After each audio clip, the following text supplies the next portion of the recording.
లోతుకు పోతే అంత భయంకరమైన పరిస్థితి. మాట ఇచ్చాం, నిలబెట్టుకోవాలి. అభివృద్ధికి నిధులు వస్తాయి కానీ సంక్షేమానికి మాత్రం మన వనరులే మనం ఖర్చు పెట్టుకోవాల్సిన అవసరం ఉంది. కానీ ఈరోజు మీరు చూస్తే ఒక పద్ధతి ప్రకారం మొదలు తారీఖు అంటే దగ్గర 63 లక్షల మందికి పేదల సేవలో ఉదయం ఇంటికెళ్ళి వాళ్ళకు నమస్కారం పెట్టి వాళ్ళకు పెన్షన్లు ఇచ్చే ఏకైక పార్టీ అతిపెద్ద డీబీటీ కార్యక్రమం మనం చేపట్టాం. ఈ విషయాల్లో మీ అందరిలో క్లారిటీ ఉండాల్సిన అవసరం ఉంది. భారతదేశంలో ఉండే బెస్ట్ పాలసీస్ అన్నీ కూడా అడాప్ట్ చేశాం. మనం వినూత్నమైన పాలసీలు తీసుకొచ్చాం. ప్రపంచంలో ఉండే బెస్ట్ పాలసీస్ని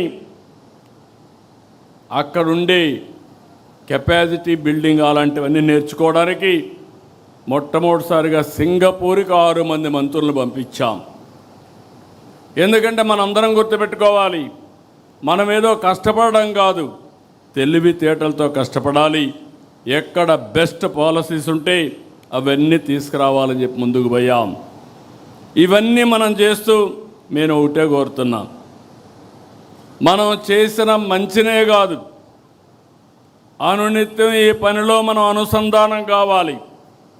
అదే సమయంలో అవతల వాళ్ళు చేసే కుట్రలను కూడా తిప్పుకొట్టే పరిస్థితి ఉండాలి. అదే నిజమైన రాజకీయం. అందుకే గొడ్డలి పార్టీ చేస్తున్నటువంటి చెడును కూడా అనునిత్యం ప్రజలకు చెప్పాలి. అధికారంలో ఉండగా రాష్ట్రాన్ని పూర్తిగా నాశనం చేశారు. అది చాలక ఇప్పుడు కూడా కుట్రలు చేస్తున్నారు. ఈరోజు మీరు చూస్తే ఒక కిల్లింగ్ మనస్తత్వం ఉన్న గొడ్డలి పార్టీకి ప్రజా సంక్షేమం పట్టదు, అభివృద్ధి గిట్టదు. రాష్ట్రానికి పెట్టుబడులు వస్తున్నాయంటే విమర్శలు చేస్తారు. ఒకవేళ విమర్శలు చేసిన తర్వాత ప్రజల్లో కానీ వ్యతిరేకత వస్తుంది అనుకుంటే మేమే తెచ్చాం, మేమే ఆలోచించామని మాట్లాడే పరిస్థితికి వస్తున్నారు. ఇంకో పక్కన ఎక్కడన్నా డబ్బులు తేవాలంటే దానికి కావాలని కంప్లైంట్స్ పెట్టి అడ్డు పెట్టే ప్రయత్నం చేస్తున్నారు. ఇంకొక పక్కన మనం చేసే అభివృద్ధి చూస్తే దేశంలో మొట్టమొదటిసారిగా 25-26లో 25.3% పెట్టుబడులు ఆంధ్రప్రదేశ్ రాష్ట్రానికి వచ్చాయంటే అది మన మీద ఉండే నమ్మకం. దీంతో వీళ్ళకి ఫ్రస్ట్రేషన్ మొదలైంది.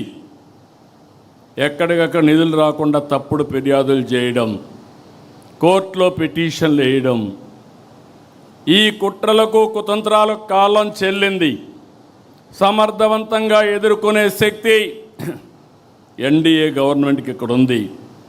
ఇంకొక పక్కన మీరు చూస్తే ఆ పార్టీకి ఒక ఓసీడీ పట్టుకునింది. నేను మామూలుగా చెప్పడం లేదు ఈ మాట, అబ్సెసివ్ కంపల్సివ్ డిజార్డర్. ఇది ఒక వ్యాధి. ఆ వ్యాధిని అందరికీ అంటగట్టడానికి చూస్తున్నాడు పార్టీ మొత్తం.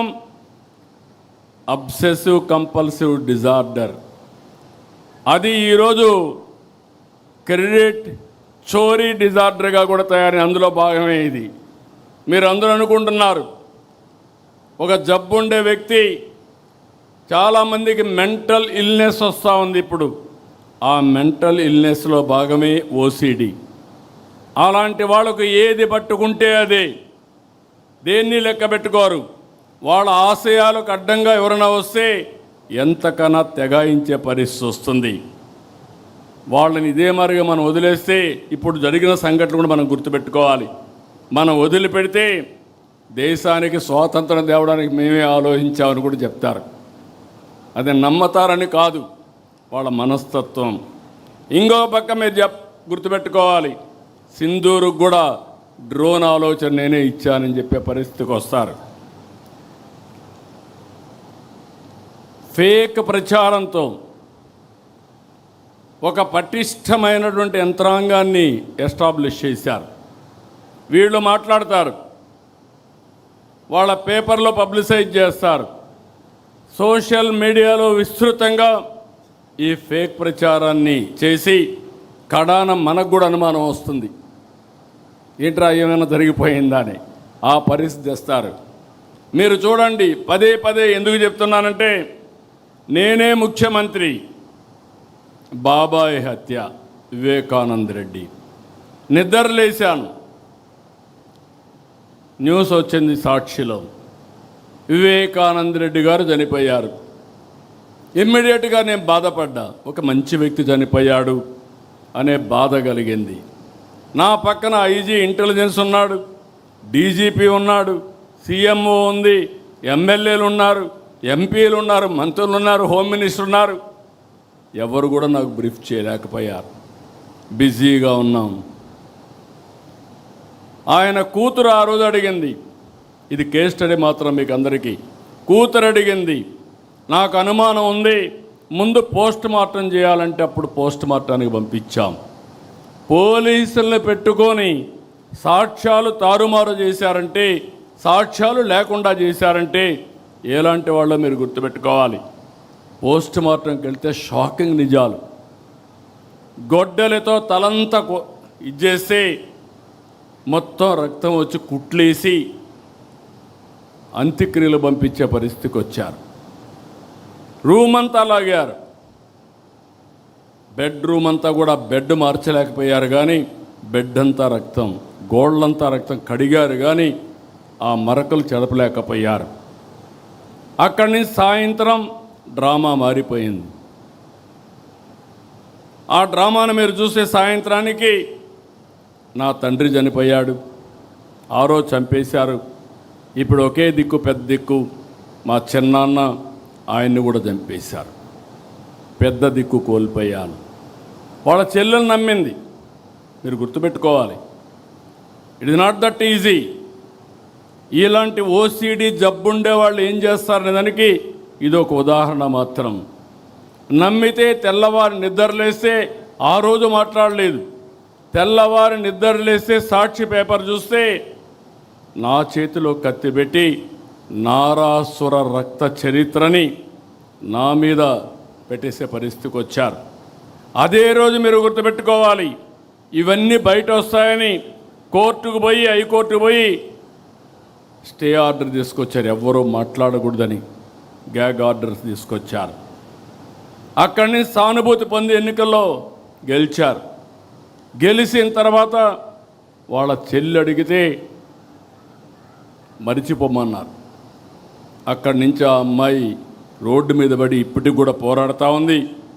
ఏం చేశారో మీరు అందరూ చూస్తున్నారు, ఇంకా కూడా న్యాయం జరిగే పరిస్థితి కనపడలేదు. ప్రజాస్వామ్య వ్యవస్థలో కొన్ని సమస్యలు ఉంటాయి. ఇదే కాకుండా ఇంకొక పక్కన చూస్తే మనం గవర్నమెంట్లో ఉన్నాం,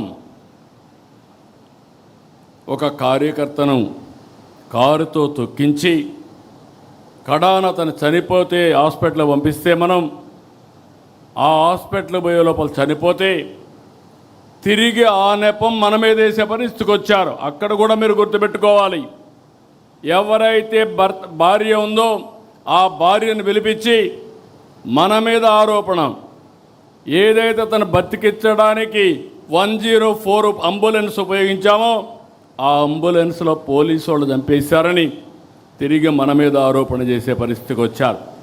అది కేసు పెడితే కోర్టు పోయి స్టే తెచ్చుకున్నారు. నిన్నే మీరు ఇక్కడ చూశారు, కడపలో ఆస్తుల కోసం, అది కూడా కబ్జా చేసిన ఆస్తుల కోసం వాళ్ళ ఫాలోయర్ని చంపేశారు. చంపేసి తిరిగి మన మీద వేస్తే పేపర్లో చూస్తే వేసేశారు. వాస్తవాలు బయట పెడితే మాట్లాడే పరిస్థితులు లేరు, దాన్ని అవాయిడ్ చేశారు, కానీ ఎదురుదాడి చేస్తూనే ఉన్నారు. వాళ్ళ కుటుంబ సభ్యులతో ఇవన్నీ చేపించే పరిస్థితి వచ్చారు. నేను అందుకే మిమ్మల్ని అడుగుతున్నా, నా జీవితంలో రాజకీయాలు చేశాను, నేరస్తులతో కాదు, రాజకీయ నాయకులతో రాజకీయాలు చేశా, బేషరతుగా పోరాడా. ఈరోజు మనం చేసేది ఒక నేరస్తులతో రాజకీయం చేస్తున్నాం కాబట్టి మీ మనసులో ఎప్పుడూ అది మనసులో పెట్టుకునే పనిచేయాలి. ఆ సందేహం ఎప్పుడూ మీలో ఉండాలి. ఇంకొక పక్క కుట్రలు చేస్తారు, మన మీద వేస్తారు. మనం అభివృద్ధి చేస్తే వీళ్ళు విధ్వంసం చేస్తారు. వాళ్ళు సంపద కోసం రాష్ట్రాన్ని దోచుకుంటారు. మనం రాష్ట్రం కోసం సంపద సృష్టించడానికి అహర్నిశలు కష్టపడతాం. మంది అభివృద్ధి, వాళ్ళది అవినీతి, విధ్వంసం. ఇది పదే పదే ప్రజలకు నచ్చజెప్పవలసిన బాధ్యత మనందరిపైన ఉందని చెప్పి కూడా నేను మీ అందరికీ తెలియజేస్తున్నా. మీరు రిలాక్స్ అయితే అబద్ధమే ప్రపంచం అంతా చుట్టూ వస్తుంది. ఈ విషయం కూడా గుర్తుపెట్టుకోవాలి. అందుకని మనం గుర్తుపెట్టుకోవాల్సింది, దీన్ని ఎప్పటికప్పుడు మనం చేసే పనులు చెప్పడమే కాకుండా దీన్ని సమర్థవంతంగా ప్రజలకు అర్థమయ్యేట్టుగా అప్రమత్తం చేయాల్సిన అవసరం ఉంది. ఇది ఒక